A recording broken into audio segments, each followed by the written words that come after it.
Hello बच्चों, कैसे हैं आप सब? बहुत बढ़िया। आज हम देखने वाले हैं आपकी യൂണിറ്റ് 4 ചാപ്റ്റർ 1. നിങ്ങളുടെ യൂണിറ്റ് 4 ഒന്നാമത്തെ ചാപ്റ്ററിലെ ഗലീലിയോ ആണ്. ശുക്രാചാര്യർ എഴുതിയിട്ടുള്ള ഗലീലിയോ എന്ന ലേഖ ആണ്. വിദാ जो पूछ लिया तो लेग है, तो किसने लिखा है पूछ लिया तो ശുക്രാചാര്യർ है.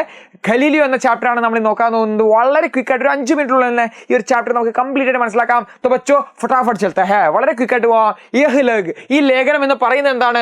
മഹാൻ വൈജ്ഞാനിക് ഗലീലിയോ की जीवन की महत्वपूर्ण घटनाओं का वर्णन करता है. ഈ ഒരു ലേഖനം എന്ന് പറയുന്നതാണ് ഗലീലിയോയുടെ മഹത്തരമായിട്ടുള്ള ജീവിതത്തിലെ ഒരുപാട് കാര്യങ്ങളാണ് ഈ ലേഖനത്തിലൂടെ വർണ്ണിക്കുന്നത് ശുക്രാചാര്യർ എന്ന് പറയുന്ന അദ്ദേഹം. बचपन से ही गलीलियो हर बात को तर्क और सबूत की कसौटी पर परखते थे. ചെറുപ്പത്തിലെ തന്നെ എന്താണ് അദ്ദേഹം സത്യത്തിലേക്കാണ്. കാരണം സത്യത്തിൽ സബൂത്ത് എന്ന് പറഞ്ഞ എന്താണ്? കേട്ടതും ആരൊക്കെയോ പറഞ്ഞതുമല്ല, മറിച്ച് അദ്ദേഹം അത് എക്സ്പെരിമെന്റലായിട്ട് കണ്ടെത്തുന്നതിലേക്കാണ് അദ്ദേഹം എപ്പോഴും പോകാറുള്ളത്.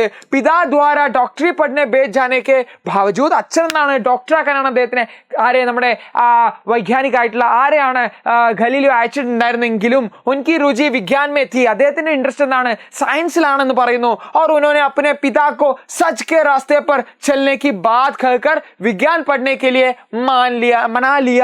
അദ്ദേഹം എന്താണ്?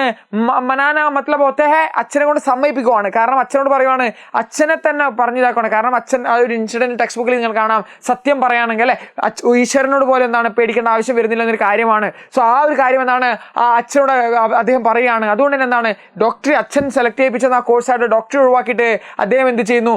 സയൻസ് അദ്ദേഹം ഒപ്റ്റ് ചെയ്യുന്നു. പിന്നീട് സയന്റിസ്റ്റ് ആയിട്ട് അദ്ദേഹം മാറുകയും ചെയ്യുന്നു. അതുപോലെ തന്നെയാണ് നിങ്ങളോട് പറയാനുള്ളത്, നിങ്ങൾക്കൊരു ഡിറ്റർമിനേഷൻ ഉണ്ടെങ്കിൽ, നിങ്ങൾക്കൊരു ഫേം ആയിട്ടുള്ള നിങ്ങളുടെ ഒരു ഐഡന്റിറ്റി നിങ്ങൾ ബിൽഡ് ചെയ്യാൻ ആഗ്രഹിക്കുകയാണെങ്കിൽ നിങ്ങൾ എന്താണ്? കാരണം നിങ്ങൾക്ക് ഉറപ്പാണ് ഞാൻ ഈ ഒരു സ്ട്രീം പോയാൽ എനിക്ക് ഉറപ്പാണ്, കാരണം ഞാൻ സക്സീഡ് ആവുമെന്ന് തോന്നുവാണെങ്കിൽ നിങ്ങൾക്ക് ആരെയും ശ്രദ്ധിക്കേണ്ട ആവശ്യം വരുന്നില്ല.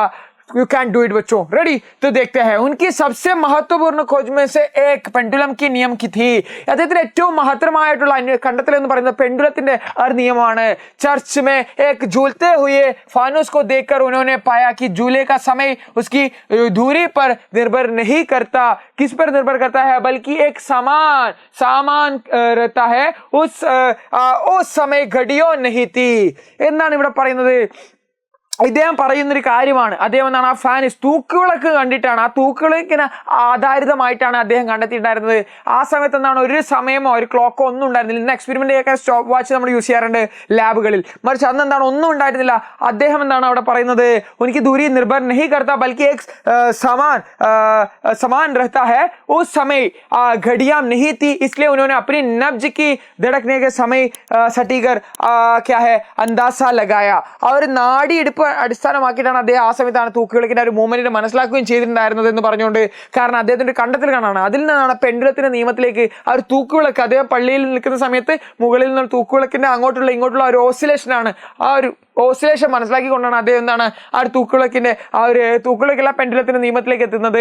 बाद में प्रयोग से उन्होंने सिद्ध किया कि पेंडुलम के झूलने का समय केवल उसकी डोरी की लंबाई पर निर्भर करता है. അദ്ദേഹം പിന്നീട് അദ്ദേഹം എന്താണ് വീട്ടിൽ പോയി, സുഹൃത്തിന്റെ വീട്ടിൽ പോയി എക്സ്പെരിമെന്റ് ചെയ്തിട്ട് അദ്ദേഹം കണ്ടെത്തി. കാരണം എന്ത് മെറ്റീരിയലോ ആയിക്കോ ഉപയോഗിച്ചാലും, കാരണം ലെങ്ത് ഓഫ് ദി റോപ്പാണ് അവിടെ എപ്പോഴും ആ ഒരു മൂവ്മെന്റ്, ആ ഒരു ഓസിലേഷൻ നിർണ്ണയിക്കുന്നത് എന്താണ്?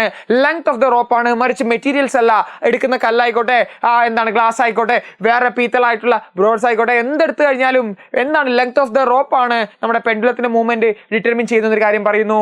ഓക്കെ, ഗീലെ വസൻ पर नहीं, इसी सिद्धांत पर आज दुनिया की सभी घड़ियों काम करती है. ഈ ഒരു സിദ്ധാന്തത്തിലാണെന്ന്, ഈ ഒരു സിദ്ധാന്തത്തിൽ തന്നെയാണ് ഇന്ന് കാണുന്ന മോഡേൺ ആയിട്ട് ഇന്ന് ഉപയോഗിക്കുന്ന എല്ലാ വാച്ചുകളും. പണ്ട് കാലത്ത് എന്താണ് സൂര്യൻ നോക്കി സമയം കണ്ടെത്താറുണ്ട് അല്ലെ, പക്ഷികളുടെ മൃഗങ്ങളുടെ ശബ്ദം മനസ്സിലാക്കിയിട്ട് എന്താണ്, അതുപോലെ മണലിൽ ഉപയോഗിച്ചിട്ട്, വെള്ളം ഉപയോഗിച്ചിട്ട്, നക്ഷത്രങ്ങളും ചന്ദ്രനെ കണ്ടിട്ടൊക്കെയാണ് പണ്ട് കാലത്ത് സമയം ഉണ്ടാക്കിയത്. ഇന്ന് കാണുന്ന മോഡേൺ ആയിട്ട് ഉപയോഗിക്കുന്ന എല്ലാത്തിലും എന്താണ് ഈ ഒരു നിയമം വെച്ചിട്ടാണ് ഉപയോഗിക്കുന്നത് പറയുന്നു. ഗലീലിയോ ने पहली बार विज्ञान में प्रयोग और गणित को महत्व दिया.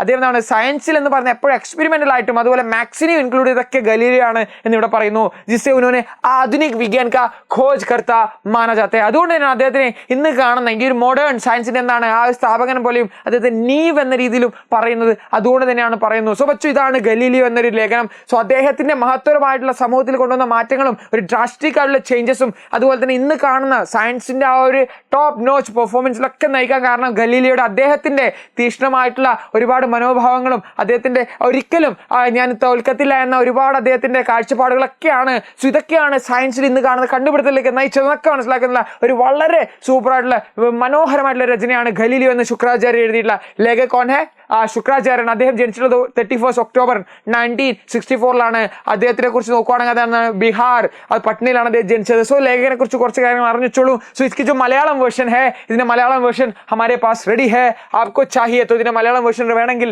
ഇത് രണ്ടും ഞാൻ അയച്ചുതരാം. നിങ്ങൾ എന്നെ ജിമ്മൻ സാർ രൂപപ്പെടുന്ന ഇൻസ്റ്റാഗ്രാമിൽ മെസ്സേജ് ഇട്ടാൽ മാത്രം മതി. आपको इसकी जो മലയാളം വേർഷൻ നിങ്ങൾക്ക് ഇൻബോക്സിൽ ലഭിക്കുന്നതാണ്. तो बच्चों अच्छे से पढ़ो, നല്ല രീതിയിൽ പഠിക്കൂ. तो मिलते हैं अगली वीडियो में, तब तक के लिए धन्यवाद.